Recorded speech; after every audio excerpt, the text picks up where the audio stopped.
Okay, nice. Hello, everybody. Good evening. Welcome to our webinar this Thursday evening. Before I do anything, we're just going to run a quick technical test.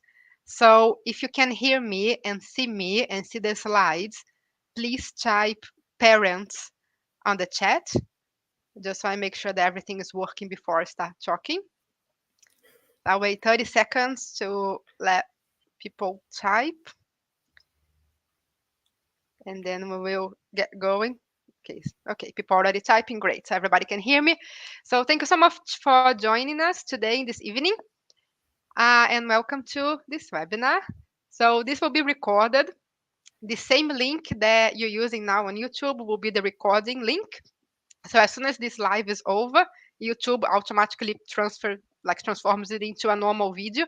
So if you want to watch it again, if you want to send it to your friends who also have children, if you want to send it to your partner who couldn't be here live, do it. It's all fine. Just the same link, you can send it directly to them. And today we have both me and Ruth to deliver this webinar. There she is again.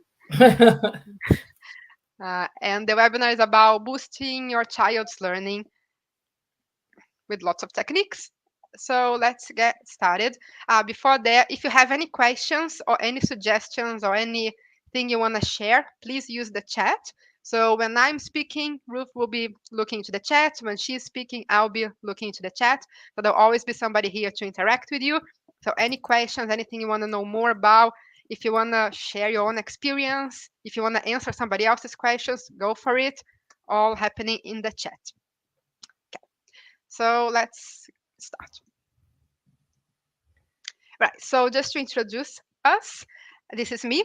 My name is Flavia. I am the chief scientist at Seneca. I have been with Seneca since 2017, which is before Seneca existed. So I joined even before we had a platform, and it's been absolutely amazing to see how much we have grown and what the positive impact we have had in so many children's lives, parents, teachers, schools. It's been really good. I was a teacher in Brazil, where I'm from, and I moved to London over 10 years ago to do a PhD in cognitive neuroscience. And then since then, I have been with Seneca. And this is Ruth. She's going to do the webinar with me, and she's currently our head of school solutions. So everything that has to do with schools using Seneca goes to her. And I asked her to join the webinar because she used to be a head teacher, a senior leader, a school inspector. She has a ton of experience with schools, with children, with helping them to do well in school. Ruth, do you want to say anything before we get started? No, it's lovely to meet you all this evening. Thank you so much for joining us. And just to let you know, if you have got teenage children, I have one of those too. So I can do this from parent to teacher, and obviously working for Seneca as well. So from different areas. Awesome. Good. So the webinar has 4 parts. So first we'll tell you a bit of the basics, so which information to collect from your children's school, then how to organize your home, how to communicate with your children, and then we'll talk about some of the neuroscience techniques that you can use to help them especially do better in exams. And then I'll show you some of the features that we have on Seneca for parents. So let's get started. And Ruth will get started with her part. First, I'm going to remove myself from the screen. Okay, good evening. So I'm going to talk a little bit about how you can help your child make the best of their experience. When they have been at primary school, no doubt you would have had a chance to chat to their teacher, pop into school, because you'd have collected them most days, particularly when they were younger. As they move into secondary school, this can be more daunting. You don't quite know the process, and you don't see people in the same way. It's really important from the first point of view to know about the Key Stage 3 and GCSE syllabuses. So Key Stage 3, for those of you who are unfamiliar, is years 7, 8 and 9. And then GCSE will be generally years 10 and 11. It is important to know when your child will start their GCSE syllabuses. Some schools now start these in year 9 to prepare them and make sure that they know everything they need to. This is particularly in science, where there's a lot of content to go through. So it's really important for you to find out what syllabus they will be following, because that will help you make best practice for your children. And then exam boards. So as your children move to GCSEs or A-levels, every subject can have a different specification depending on the exam board that's covered by your child's school. So it's really important to ask them for this information ahead of time so that you're prepared. It also means if you're using learning platforms like ours, you can then select the correct course because the specification is different depending on the exam board. And following on from that, it's important to also know that many of the exams, particularly maths and sciences, will have a foundation and a higher tier. So students, depending on their ability level, may be entered for the foundation, which will take them up to about a grade 6. On the new scheme, and then the higher tiers are for those who are looking for grade 6, 7, 8 and 9. So it's important to know when you're going whether you're looking at foundation or higher. Exams and grades. So as your child moves nearer to exams, whether that be end of year exams as they go through secondary school, it's important that you know when these are going to be. So a lot of schools now do low stakes tests on a regular basis. If you know these are happening, you can prepare your child. This is really important if you've got children who are very anxious or who have additional needs and might need additional support in order to perform well on those exams. And then as they move to GCSEs and A-levels, the exams will follow the national timetable. These can start generally in about the end of May and run kind of all through June. The length of the exam period is now quite extensive, and the number of papers students sit for their different exams can be numerous. And lastly, grading systems. Grading systems are quite different probably from when you would have had them at school, where they'd have been A, B, C, D, etc. They're now on a numbered basis, with 1 being the bottom grade and 9 being the top grade. And then as they move through, so we're looking for 9 would be equivalent to, as it used to be, an A star. And if you're looking at A levels, you're still needing to know what exams, when those are going to be, to help your children make the best preparation. But knowing ahead of time can be really helpful. Okay, moving on, please. Setting up your home. So what is important is that you have realistic goals for your children as they move through secondary school.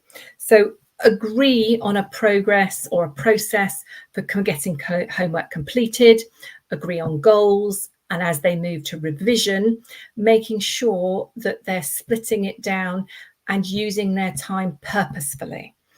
So breaking things down into smaller steps, making sure they've got time for breaks, for food, for exercise, so that they can learn the best for them.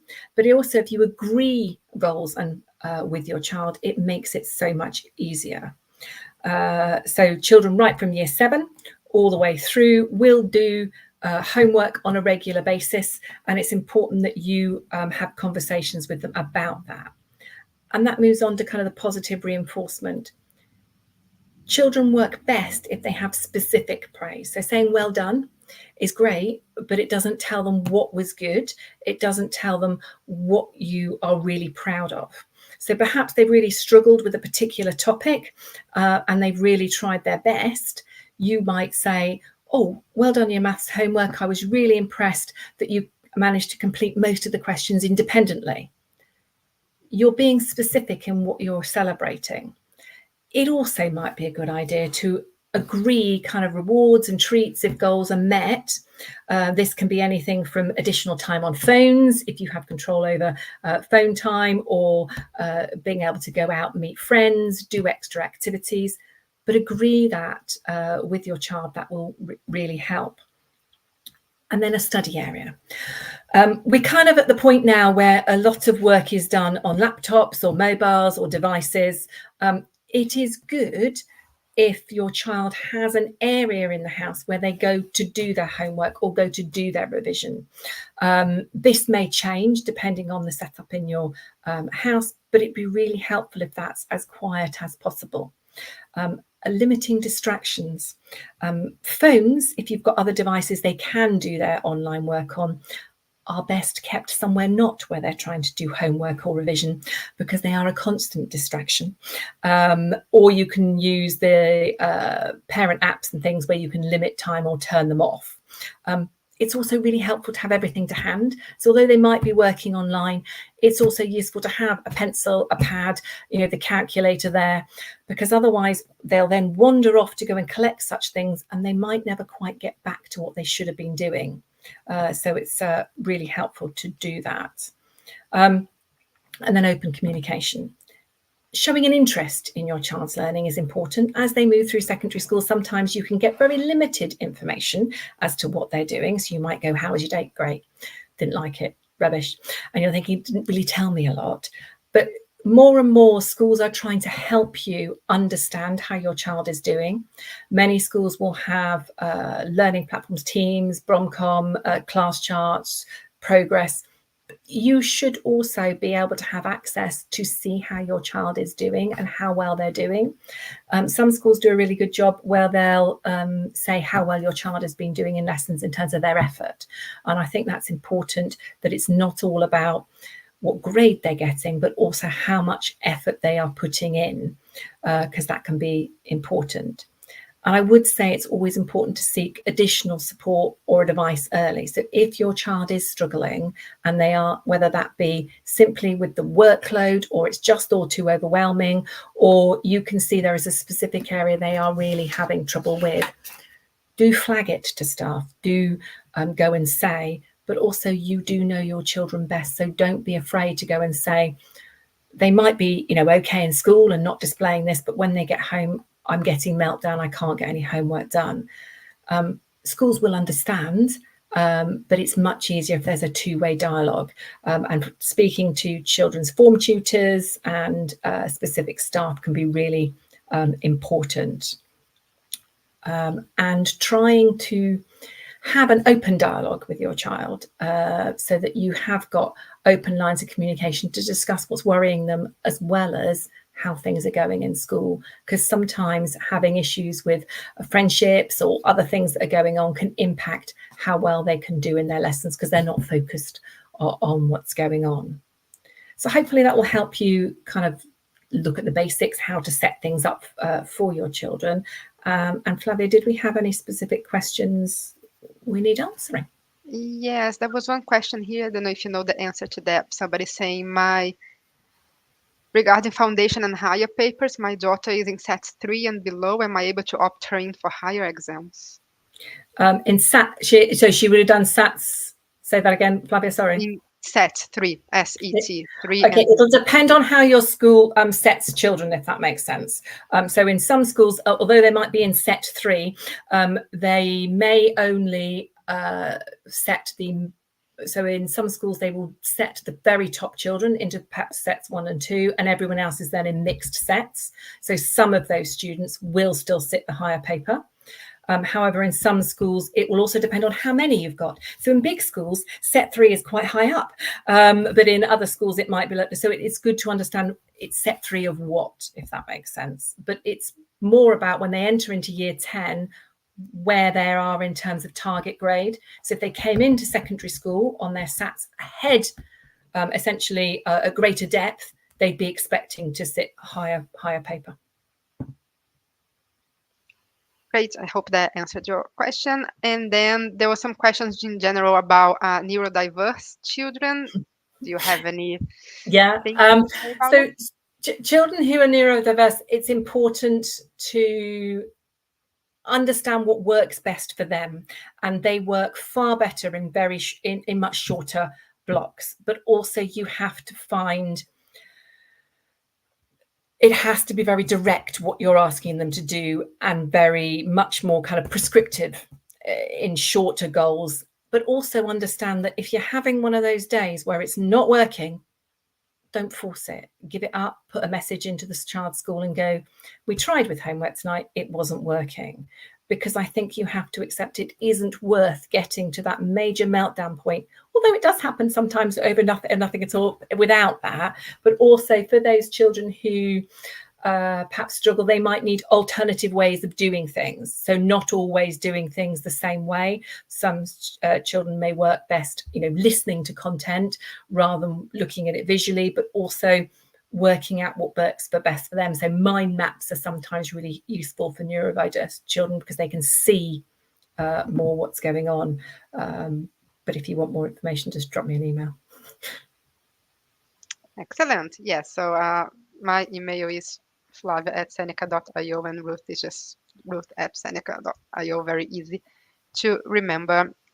So let's do one more question and then I'll go on to my part. So any tips on a child who is resistant to doing any schoolwork at home? I would agree something. So if they're not going to do anything, you want to pick one of the subjects they do enjoy and say, right, but set very clear limits. So say we are going to set and work small. So actually 18 minutes a day, weirdly, has proven to be really effective as a time slot if they're doing something sensible. So that small part every day and just build it in. And then if they do that as asked, you then agree something that they can then go and do as a result of that. But then also communicate with the school and say, we are only able to do this at the minute in small chunks. Could you therefore adapt how much homework they're getting? Brilliant. Very nice. So if anybody keeps having questions, please type them in the chat and we'll answer them as we keep going on the webinar. Thank you so much, Ruth. But she's still around. I'm just going to remove her from the screen, but she's still here. So, okay. Great. So now we're going to talk a little bit about some neuroscience techniques that you can use with your children. So neuroscience techniques are techniques that have been proven to work based on scientific studies. So they have been done studies with hundreds, thousands of children, and those techniques work for the majority of them. So before we get started, I wanted to look at these 6 things here and tell me on the chat which ones does your child do when they are revising, when they are studying at home. Do they follow a study timetable? Do they read notes? Do they test themselves? Do they highlight a textbook? Do they use visual elements like mind maps, like Ruth said? And do they write summaries? So what would you say it's the top used technique by your students here? Yeah. So somebody said reads notes. I'll wait another 2 people to answer and then we can, I'll tell you what I mean.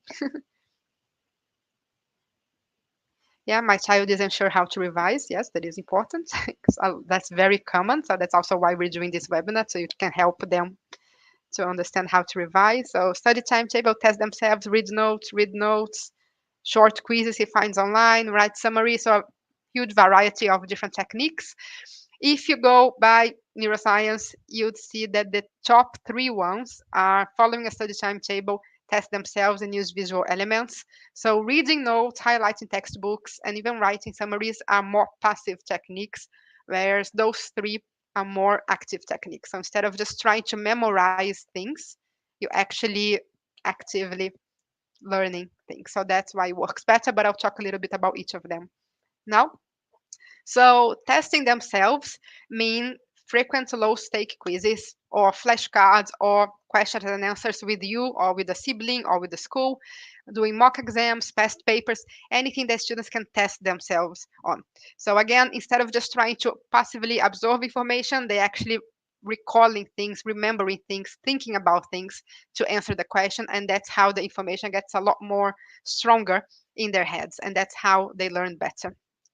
Following a study timetable means to spread out study sessions and switch between topics, always revisiting past topics after a few weeks. I'll talk more about that, but this also taps into what Ruth said before, which is better to do smaller chunks frequently rather than one big chunk of studying.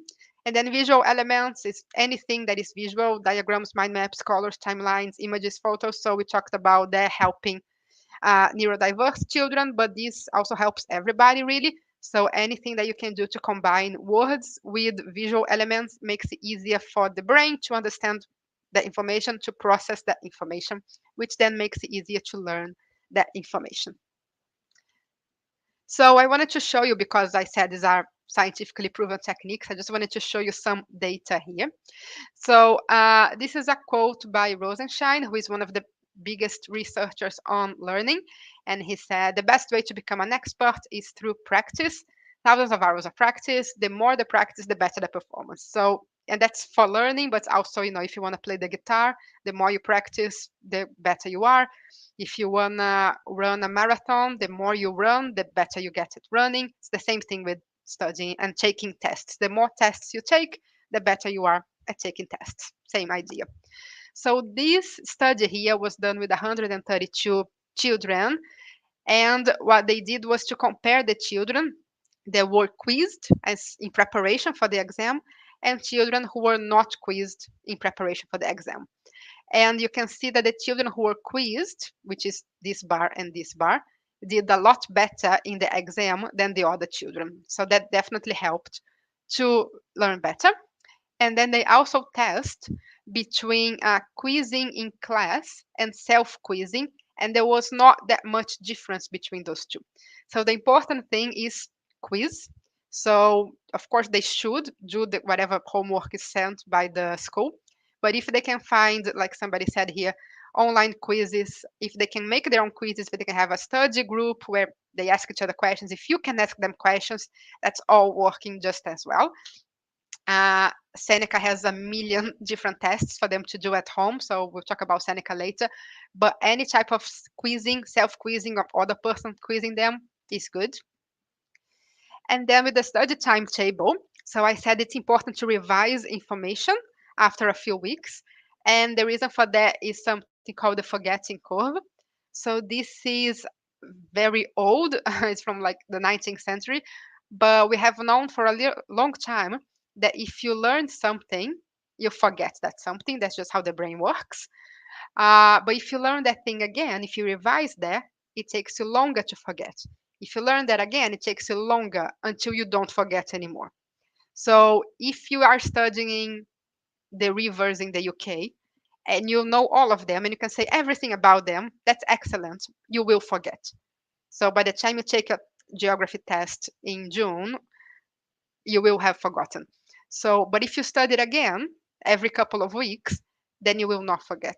So that's also why it's really important to do it like that. It's the same thing again with the marathon example. If you have a marathon to run in June, even if you do like 7 days, 24/7 of running, but you don't do any running until the marathon, your body will forget how to run. And this is another data that I wanted to show is from 72 students with another paper from 2008. And they compared their performance in an exam compared to if they were studying everything in one go or if they were spreading out the sessions like Ruth talked about before. So doing smaller chunks over time or doing one big chunk altogether. And you can see like in general, much better results when you space out your study sessions compared to if you do it everything at once. And then this is also about study timetable. So this is about maths. They did a test with Key Stage 3 students that were taking a maths exam. And then they got the students to study in blocks or interleaved. So interleaved means switching topics. So here they had to learn how to solve problems about circles, squares, and triangles. So the blocked group, they did all the practice about triangles, then all the practice about circles, then all the practice about squares. And the interleaved group, they did mixed triangle, circle, triangle, square, all mixed. And you can see during the practice sessions, the blocked group was acing everything. But then when it came to exam, the actual exam, they dropped dramatically. Whereas the interleaved group, they struggled, let's say, during the practice, but they kept getting better and they did much, much better than the other group. And the reason for that is that you learn how to answer the question better if you do it like that. If you are doing all the problems about circles, you already know that the answer has to do with circles. You don't even need to think that much about it. So you already know what kind of information you need to bring to the answer, to the question to answer that. But if you're doing interleaved, it really helps you to understand how to read the question, how to figure out from everything you've learned in the past 2, 3 years what information is relevant and then to answer that. And that's why this group, it may feel like it's working a lot, but then come to the test, they do much worse than that group. So that's another reason why it's important to have a study timetable so you can switch between topics instead of doing everything in one block and then revisiting them so you don't forget them. Hope that was clear enough. And then there is this, I can send you there, but you can also find it if you Google Strengthening the Student Toolbox, you will find this a PDF online, and it's a very good one. It was created for teachers, not for parents, but I don't see why you wouldn't uh, get something from it. So I'd say take a look. But if you can't find it, send me an email. I can send it to you. It has the 10 best techniques for learning based on neuroscience, and it explains all of them. It gives examples on how to do each of them. It's a really, really good resource to have. Great. I think so lots of messages, which is good. Uh, Ruth, anything we should cover before we go to It Seneca? was more about they wanted to know what they could do apart from work, their homework, if that makes sense. So specifically their homework things, what other things you could do. And I know you're about to, and I have said Flavia will do this as she moves on to how Seneca can help, because students can self-study obviously as well as do homework. Yeah. Okay, great. So let's go. Let's go to Seneca then. Um, so how Seneca can help? There are three main things that we have on Seneca. So one is the for students. So all the techniques that I mentioned are on Seneca. So it is hard. Some students, like somebody said before, they don't know how to revise. They don't know what to do. And it can be harder to do the good techniques than the bad ones because, like I said before, it feels like the bad ones work better. So with Seneca, everything's in there.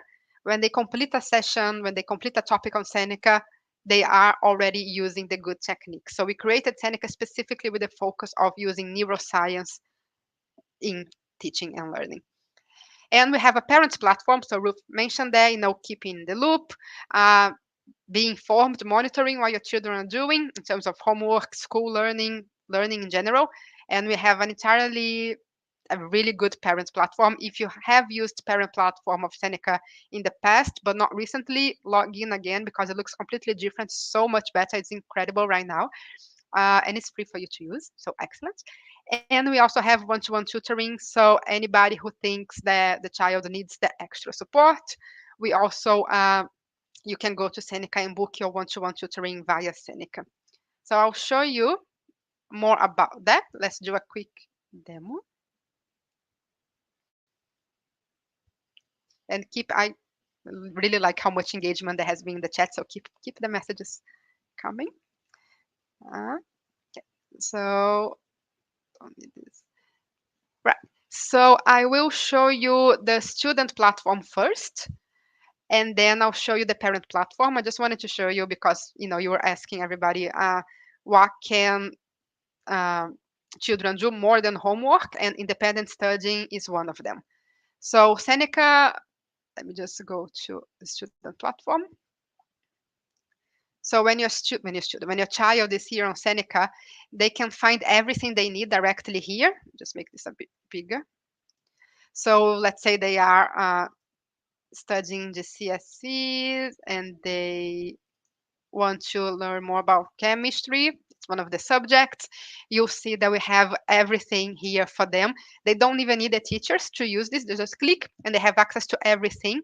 And as Ruth said in the beginning, it's important to know the exam boards that your children are following in the school. And here the content is organized by exam board. So it really, really is focused on the specifications, on everything that your child needs to know. So if they click, let's say, AQA, chemistry, just as an example, they will see all the content here. on the left side.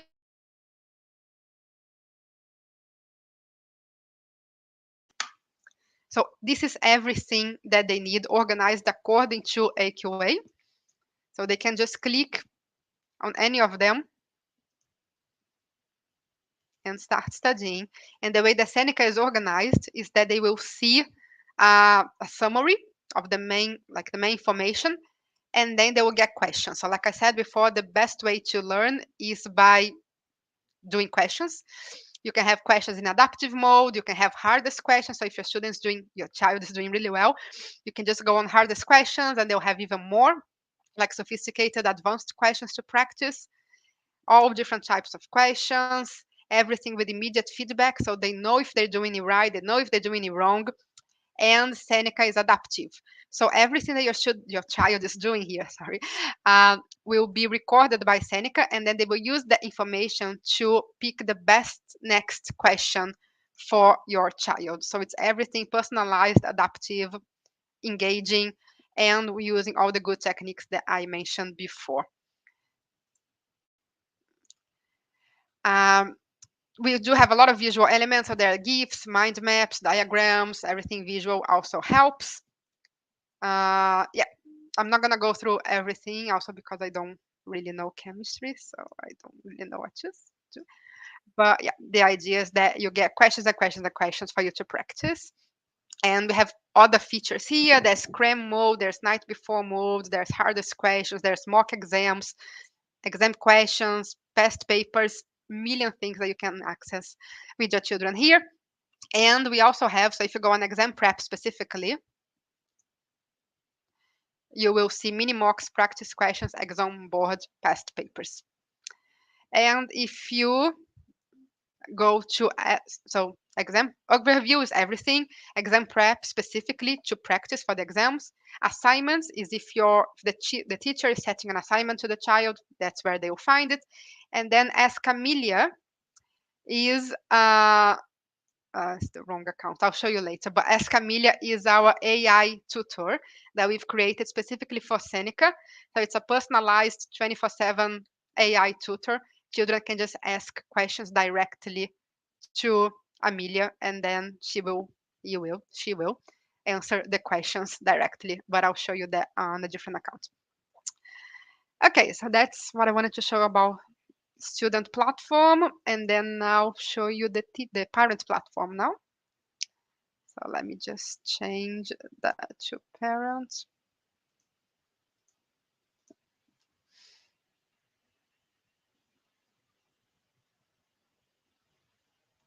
Right. So this is an example of a parent account. So here I have all my children here. So I have Danielle, Stephanie, James. All my children are here. So James, for example, I can see there a live feed. So today, the 19th of September, he logged in 10 hours ago. 9 hours ago, he studied atoms for 2 minutes and he scored 2/3 of it. Then he received 2 out of 3 marks for exam questions in science, and he finished his assignment on atoms. So I can see everything that he's doing real life, real time. I can also see assignments that have been set by the teacher, so there's nothing for him to do. Great, but I can see everything that he has done. And if I click, I can see the actual exam assignment as well. So if you want to really be involved with what your child is doing, you can see even the homework that is being set for them, how well they are doing, if they completed, if they missed, if it was done late, if it was done on time. All of that information is here for you. And if you go on reports, I think that's the coolest page here. You have a overview of your child's progress in all subjects and per subject. So here, if I go on all subjects, I can see that in this past month, he has studied an hour, 30 minutes. I can see how much he has studied per week. I can see that he has completed all of his assignments. Some of them were late, but he did complete them. And I can see how long he spent on each subject. And I can see his average score and his average score per subject. Already good, but gets even better. So if you click on one subject, you see all of that information, yes, but you also see his strengths and his weaknesses. So he got 100% correct, excellent in those three biology topics, but he did quite badly on types of waves, wave speed, and drawing a reflected image. I think this is all wave related topics, physics related topics. So you know by looking at this that James is doing quite well with more biology topics, but he needs help with physics topics. So then you can do what you need to do, talk to them, get them a tutor, help them with the study timetable, ask them to do more, help them to find the resources on Seneca, talk to their teachers, talk to the school. But yeah, this gives you very important information about your child. And if you do want you want tutoring, you can go on this button here. It is not provided by us directly. We have a partner who's called Go Student, is one of the biggest tutoring companies in Europe and UK.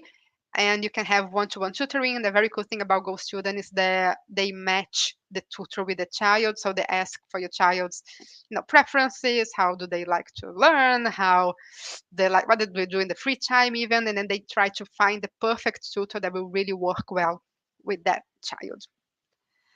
Um, that's all I wanted to show you. We still have like 5 minutes, so we have time for questions. I'll bring Ruth back.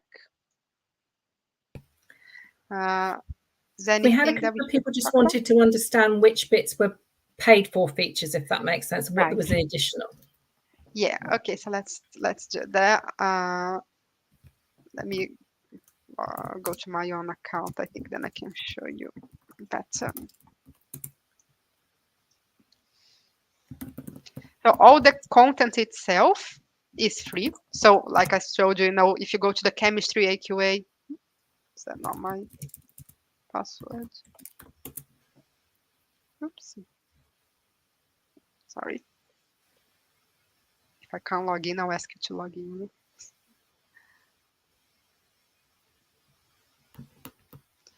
So when I went on the chemistry AQA course, that is free. So all of those topics, everything is free. There I am. Okay, let me go to the student platform.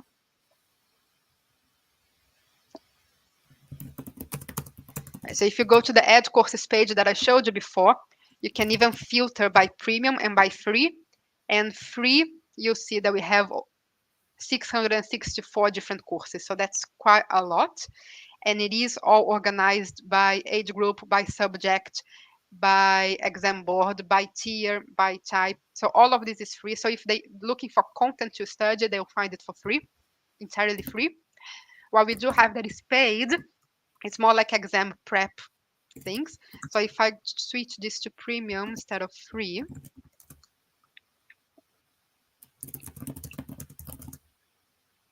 we have, for example, predicted papers, applying to university,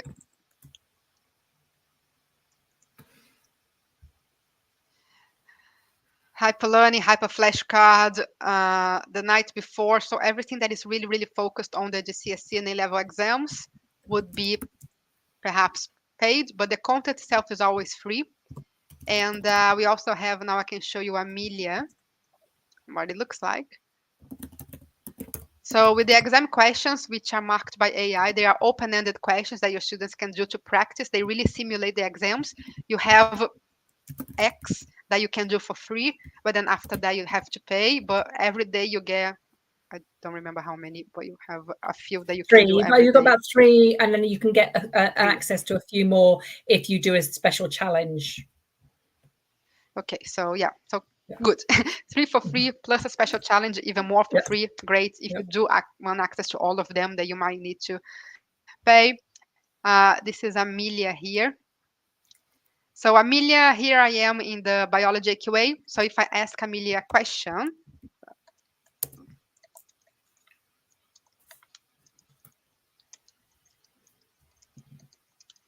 for example, it will answer me. And somebody asked in the beginning what kind of resources are there. They are to listen rather than to read. Everything on Seneca can be text to speech. So there's a button on every single part of the content that will read that content out loud.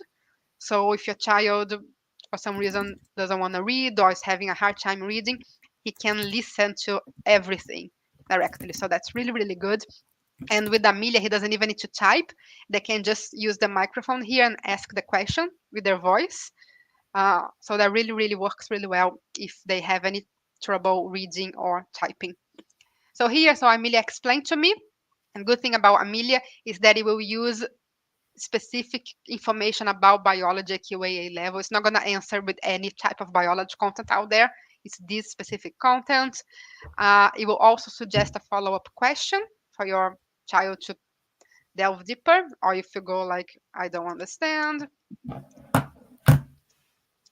explain it again. So if your child's having trouble with the content, Amelia can also help. It can simplify the content for your students, for your child, and show things with more examples, more breakdown content, and yeah, it's a very friendly robot here. I help your child. It So is. yeah, Would so you some be things are able paid, some to? things are free. Go Would on, you be sorry. able to, Flavia? Sorry. Would you be able to put up? A lot of people want to know how they get. Who they get in contact if they want more information about premium like Yeah, AI I do Media, have and that. also for Go Student, because there are various people who just need to know. Oh, there we go. Excellent. So get in touch there at the bottom. Learn more at Seneca.io, which will help with all the premium bits. And if they want to contact the Go Student, should they use the same one for now, Flavia? Yeah, they can. Yeah. And then Olivia can forward you to the relevant person. But yeah, that's the best email. Yeah, with a Go Student, you get a free lesson, the first one. So why not? And then you decide if you want to continue or not. Free is always good. Okay, any other questions? We still have 3 minutes. So if people have other questions or anything that you want us to show again, this will be recorded. So the same link that you are right now on YouTube becomes a recording. If you want access to any PDFs, any papers I show, the slides, anything, want more information from Ruth, just send us an email. And anything about Seneca, you can get in touch with Olivia on learnmore@seneca.io. And this is available to watch again, but please do also share it. It will be available on YouTube afterwards.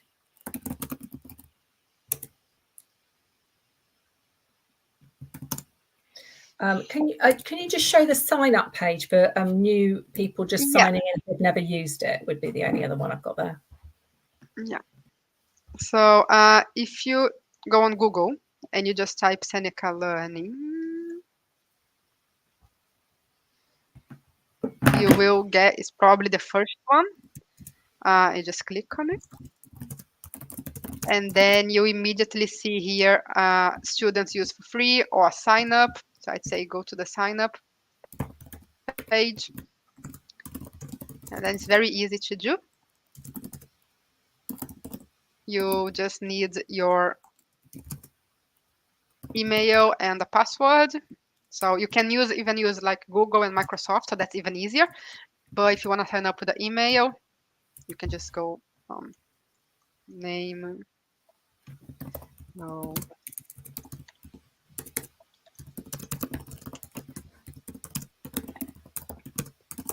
Okay. So you select, I'm a student, I'm a teacher, I'm a parent. So in your case, you'll pick this. If it's your child, of course, they will pick I'm a student.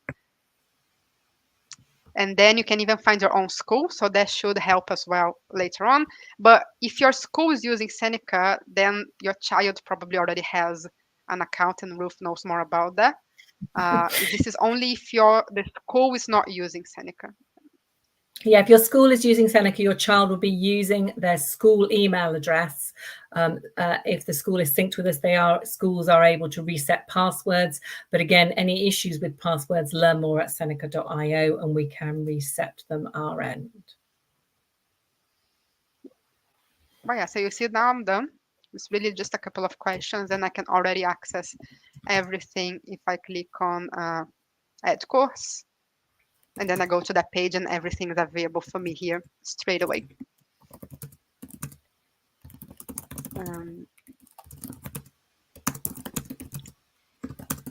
Nice. So I think that's it. Now we're out of time, but if we have not answered any of your questions, just get in touch with us, and we'll do that. Uh, okay. So Ruth, anything else? Any final words? I think so. I just want to say thank you so much for joining. The fact that you are engaging, with your child will make a huge difference to their outcomes. Parental different engagement, they reckon, makes a grades difference at GCSE. So you are already making a huge impact by just joining us this evening. And thank you so much for all your comments and questions. Absolutely. Thank you so much. Have a nice evening and a nice weekend after that. So see you later. Bye-bye. Bye.